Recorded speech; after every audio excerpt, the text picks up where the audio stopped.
Welcome to Tax Notes Talk, a podcast from Tax Notes, the leading source of tax news, information, and analysis. Welcome to the podcast. I'm David Stewart, Editor-in-Chief of Tax Notes Today International. This week, open to new opportunities. We've been covering the House's One Big Beautiful Bill Act and its changes to tax administration. This week, we're continuing our deep dive and exploring how the reconciliation package would affect the Opportunity Zone program. Opportunity Zone legislation was originally enacted in the Tax Cuts and Jobs Act to provide incentives for investment in low-income areas. The new bill aims to improve the program, including making changes to reporting requirements and key definitions. Here to talk more about this is Tax Notes contributing editor Marie Sapiri. Marie, welcome back to the podcast. Thanks. It's good to be here. Now, I understand you recently talked with someone about this. Who did you talk to? I did. I spoke with Jessica Millett, a partner at Hogan Lovells. Jessica has extensive experience in real estate transaction tax issues generally, and in the Opportunity Zone program specifically. And what all did you talk about? We discussed many of the details of the changes to the Opportunity Zone program in the House's version of the One Big Beautiful Bill Act. This is a highly timely conversation because we're expecting the Senate version to be released soon. So having all of the background on how the House approached the extension and revision of opportunity zones in mind will be helpful in understanding any changes the Senate might make. All right, let's go to that interview. Thank you, Jessica, for joining us today to discuss the proposed changes to the Opportunity Zones program in the budget bill that Congress is currently working on. Thank you, Marie. I'm really happy to be here with you all. The budget bill has passed the House with a renewal and extension of the Opportunity Zone program, and it is currently in the Senate where further changes to the bill are anticipated. Since our focus today are the changes to the Opportunity Zone program, it might be helpful to review the Opportunity Zone program to this point. So would you tell us a bit about the history of Opportunity Zones up to the recent proposal? What I'll call OZ 1.0, the initial version of the Opportunity Zones program that kind of came to life with the Tax Cuts and Jobs Act. The first part of that program was the designation of the zones themselves. And obviously that's important because it's important to know where those zones are. That governs the whole rest of how the tax incentive works. But it was a relatively short-lived piece of the OZ program. The designation process all took place in the first half of 2018. And the way that it worked is the governors of each state were able to designate a certain percentage of their low-income census tracts as opportunity zones. They were able to designate 25% of those low-income census tracts. And for this purpose, the definition of low income piggybacked off of the definition of low income for purposes of the New Markets Tax Credit.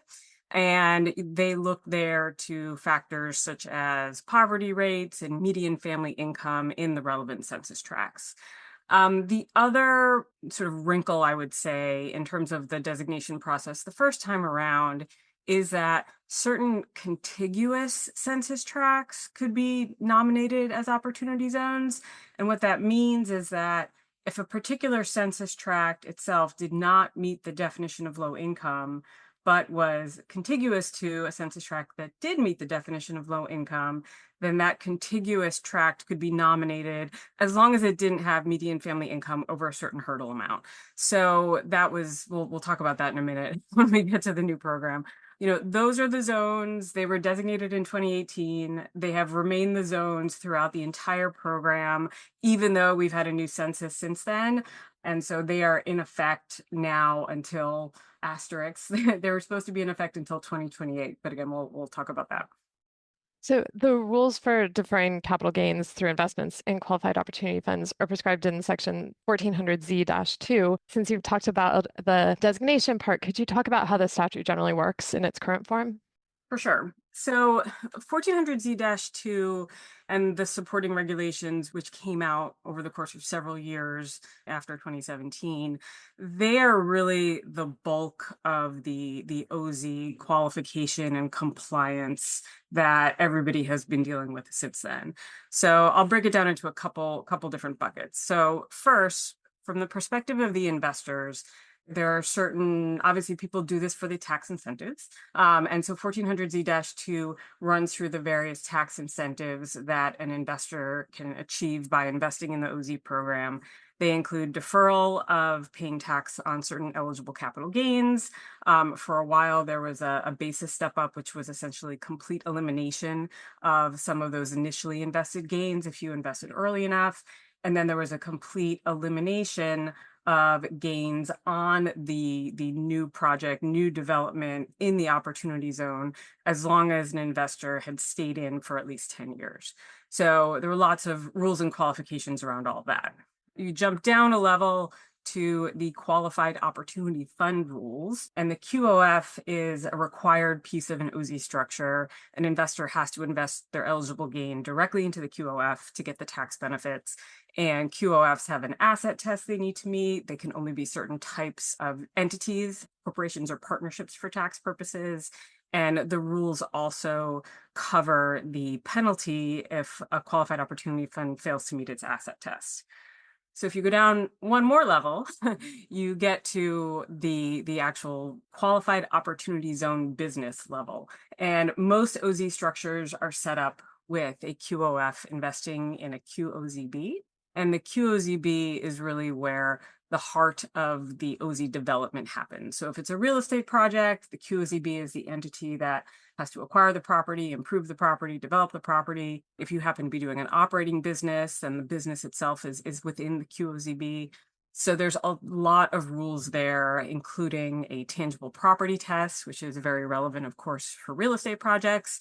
There are rules relating to the working capital safe harbor, which is a very important compliance piece. There's rules, there's an anti-abuse rule also baked into 1400Z-2. So there's a lot to parse through. It can be a tricky structure sometimes. So let's turn to the proposed changes in the House bill. First, the bill provides for a new round of designations and revises the process. Would you tell us how the new round would work? Sure. So the process itself appears to be largely the same as the first time around, meaning that the governor of each state would be able to designate, again, 25% of the low income census tracts in his or her state to be opportunity zones. However, importantly, instead of by merely, again, piggybacking off of the definition in the new markets tax credit rules, the bill introduces some changes to the criteria to be a low income zone. So the first time around, for example, a census tract qualified as a low income zone if the median family income was no greater than 80% of the median family income in the relevant state or metropolitan area. They've now, in the House version of the bill, dropped that to 70%. So you're in a situation where your pool of eligible zones is smaller.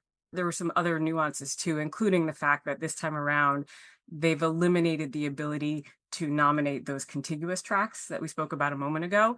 So I've seen some estimates floating around. I haven't crunched all the numbers myself, that the pool of eligible zones is potentially decreased by something like 20 to 30%. But yet you can still only nominate 25% of them. So that's something that a lot of people are disappointed in, because you're reducing the number of overall opportunity zones in OZ 2.0.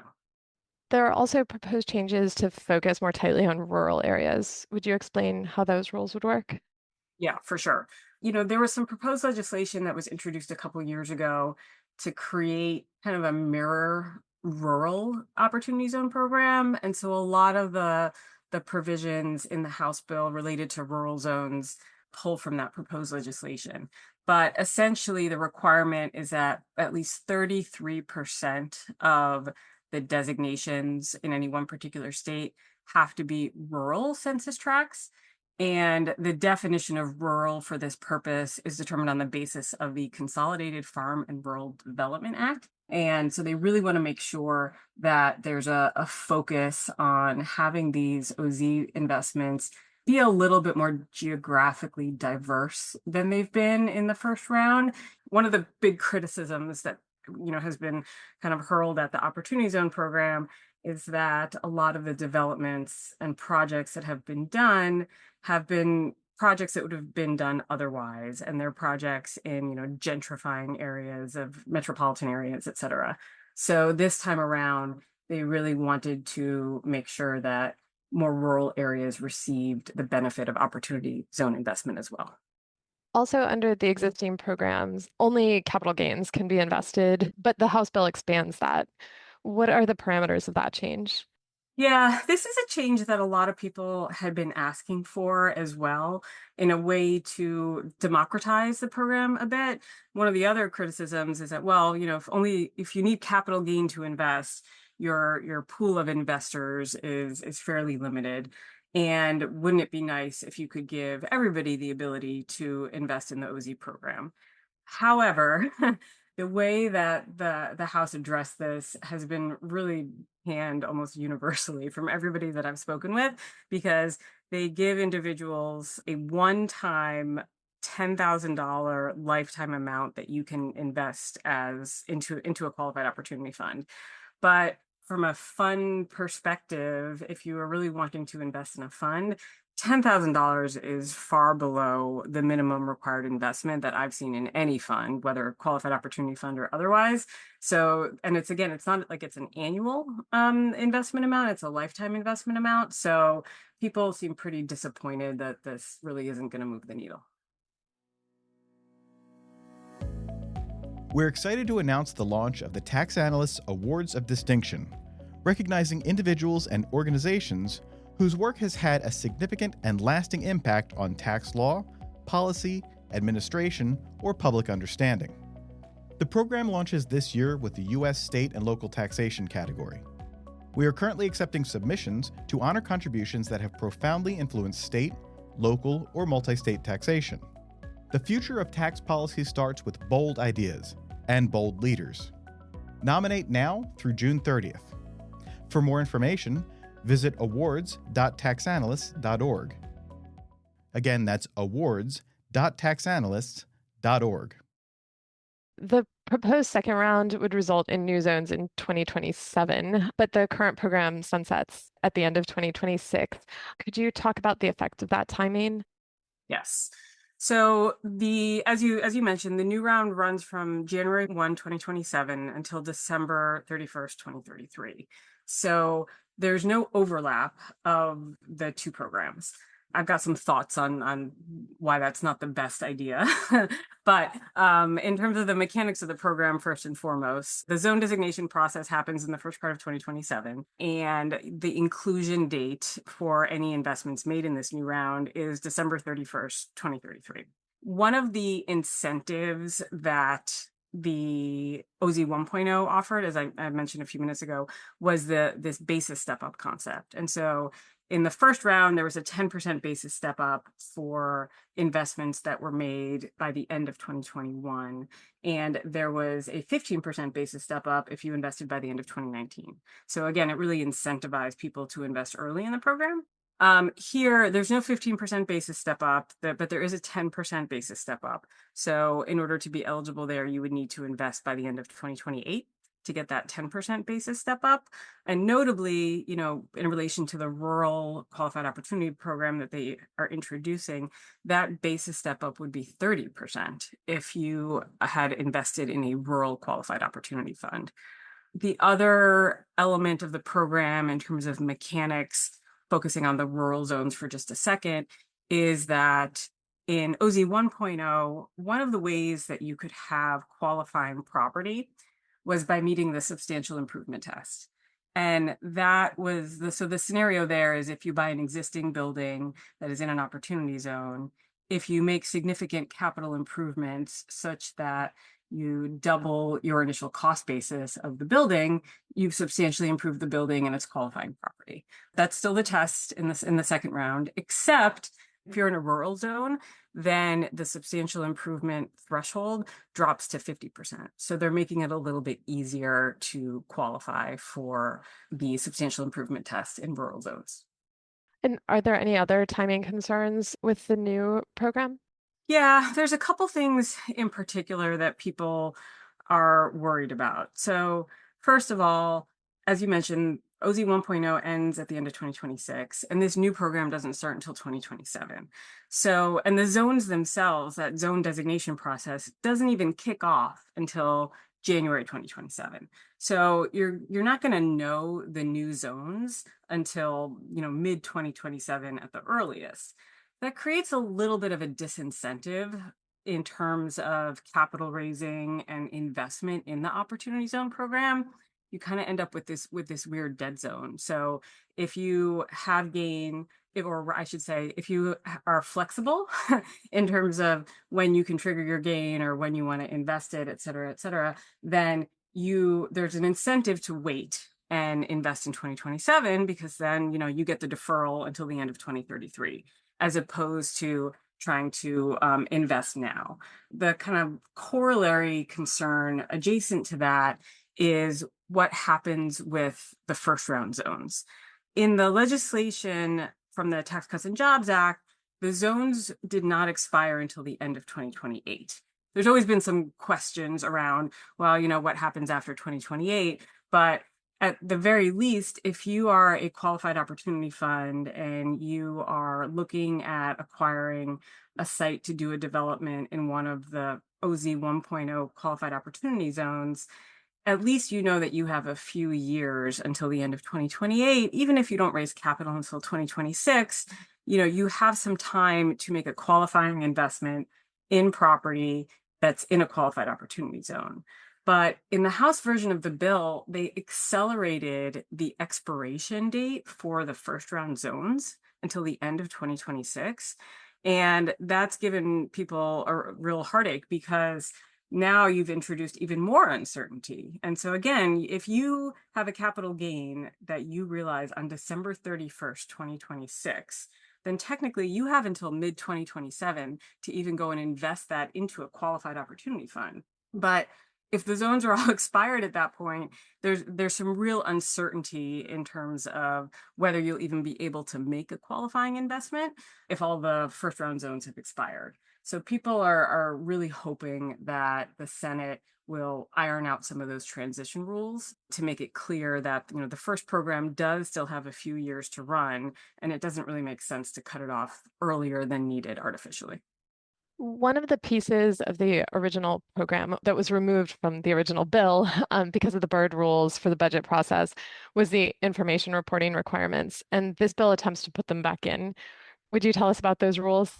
Yeah, so there are different reporting requirements and different anticipated reports in a couple of different places. So first of all, at the QOF level, each QOF would have to file an annual return, including, basic information and what's your tax classification, et cetera, and then getting more granular in terms of, what's the value of your total assets? What's the value of your qualified opportunity zone property that you hold? And then with respect to each QOZB that QOF is invested in, you then have to include, again, according to the proposed legislation, information about the underlying QOZB, the different industry in which the QOZB has its trade or business, the relevant zone where the property is located, the amount of investments. Also, they are asking for relevant employment information in terms of the average number of employees of the QOZB, or other indicators of employment impact. So they're asking for a good amount of information from the QOFs. For the QOZBs, interestingly, they didn't get into too much detail in the proposed legislation. They kind of punted it to regulations, but I suspect that the information that the QOZBs would have to provide is going to be similar to the information that the QOF needs to provide with respect to those QOZBs. So I think we have a good sense about what to expect there. There are some penalties for failing to comply with the reporting requirements. And then I think the most important one is that the legislation would require Treasury to issue a public report starting in year 6 and then year 11. And in both of those years, year 6 and 11, after the legislation is passed, Treasury would have to include a 5-year comparison showing, different factors, including with respect to each of the zones. They would have to show the unemployment rate, the number of workers in each particular zone, the poverty rates, median family income, other demographic information. And I think that would be that's what a lot of people have been asking for, right? How do we know if this program is, quote unquote, working? And without that data, it's easy for people to attack the program, and it's hard for defenders of the program to defend the program. So that would be great if we had it. What other items were investors and opportunity funds and businesses looking for that weren't included in the House proposal? So a lot of people had been asking for permanence in the OZ program, or if not permanence, at least some sort of maybe like a rolling deferral period. Because again, the way that the OZ program, OZ 1.0 and now proposed OZ 2.0 are set up, you have a hard cliff date at the end. And so that's your inclusion date no matter what. And it means that the value of the tax incentive decreases the closer you get to that date, because you no longer get the deferral benefits. So a lot of people have been hoping that there would be a rolling deferral mechanism. A lot of the OZ investments have been made in real estate. I have seen some operating business QOZBs, but the rules really don't always work so well. One of the big reasons why the rules don't work so well is the 10-year hold. So if you go and you start this brand new great company in an incubator, if somebody comes and offers to buy your company because they think it's great and has a lot of potential, are you really going to say, oh, come back in 8.5 years? So a lot of people have been hoping for a situation like that they would allow kind of an interim gain reinvestment type concept so that you could sort of roll over your proceeds into a new business. We didn't get that. The fund of funds proposal has been out there for a while, and that would allow QOFs to sort of consolidate for purposes of investing. There'd also been a request for allowing investments in CFDIs to help kind of dovetail with the New Markets program, as well as perhaps some more leniency when it comes to affordable workforce housing, given that much of the country is in a housing crisis at the moment. So those are all a bunch of the things that I know had been asked for. Again, we'll see if the Senate picks up any of this, but I think at this point, having seen OZ 2.0, a lot of people are really focused in particular on transition rules and just making sure that OZ 1.0 and OZ 2.0 really dovetail with each other, and OZ 2.0 doesn't kind of cause an immediate freeze in terms of current fundraising or current opportunity zone development. There is still a lot of work to be done before this bill gets over the finish line. Would you tell us what the next steps are and what we should be looking for in the Senate in particular? Yep. So the Senate is going to have their crack at this bill. Among the OZ community, there's a fair amount of optimism that some of these issues will get worked out. The first time around with the Tax Cuts and Jobs Act, there was no opportunity zone language at all in the House version of the bill. It was only introduced once the Senate got a hold of it. So Senator Tim Scott, this has sort of been his baby for quite a while. I know that there's been a lot of lobbying and congressional letter writing trying to make sure that some of these key priorities are raised by the Senate. The one thing that I think everybody is also anticipating or kind of keeping their eye on is whether the reporting requirements are going to get stripped out again. They don't strictly have a budget impact, which is why they had to come out the first time. So we're eagerly hoping that some of them make it through this time. Well, thank you so much for joining us on the podcast today. Happy to be here. That's it for this week. You can follow me online at TaxStew, that's STEW, and be sure to follow at Tax Notes for all things tax. If you have any comments, questions, or suggestions for a future episode, you can email us at podcast@taxanalyst.org. And as always, if you like what we're doing here, please leave a rating or review wherever you download this podcast. We'll be back next week with another episode of Tax Notes Talk. Tax Notes Talk is a production of Tax Notes. You can learn more about us by visiting www.taxnotes.com/podcast. When major media wants the straight story, they turn to Tax Notes. Thank you for listening, and join us again for another edition of Tax Notes Talk. Tax Analysts Inc. does not provide tax advice or tax preparation services. Nothing in the podcast constitutes legal, accounting, or tax advice. A full disclaimer is included in the transcript.